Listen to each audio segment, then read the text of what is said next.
தற்பொழுது ஆட்சி அமைக்கப் போகிற கட்சிக்கான கட்டுப்பாடு கிடையாது, கட்சிக்கான கோட்பாடு கிடையாது, தத்துவம் இல்லை, அந்த கட்சிக்கான கட்டமைப்பு கிடையாது, கருத்தியல் ரீதியான அனுபவம் இல்லை.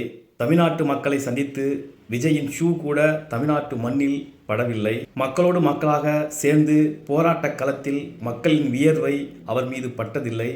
தமிழ்நாட்டில் திராவிட இயக்க தலைவர்கள் கட்டமைத்த இந்த தமிழ்நாட்டை மதவாத சக்தியான பாஜக விஜயின் மூலம் மறைமுகமாக ஆட்சியை பிடிக்க முயல்கிறது. பல போராட்டங்களை நடத்தி தமிழ்நாட்டில் திராவிட இயக்கங்கள் திராவிட சித்தாந்தத்தை விளைத்து தமிழ்நாட்டை மேலோக்கி வளர வழிவகை செய்த இந்த தமிழ்நாட்டை பாஜக போன்ற மதவாத சக்திகள் சன் பரிவார் கும்பலும் சேர்ந்து தமிழ்நாட்டை விஜயின் மூலம் ஆட்சியை பிடிக்க முயன்று வருகிறது. மக்களே, தயவு செய்து கொஞ்சம் புரிந்து கொள்ளுங்கள். எது வேகமாக வளர்ச்சி அடைகிறதோ அது சீக்கிரமாகவே வேகமாகவே மீண்டும் வீழும் என்று அறிவியல் இயற்பியல் ஆய்வுகள் கூறுகின்றன. எனவே இந்த நடிகரின் தத்துவம் இல்லாத, கோட்பாடு இல்லாத, வரையறை இல்லாத இந்த ஆட்சி வீழும்.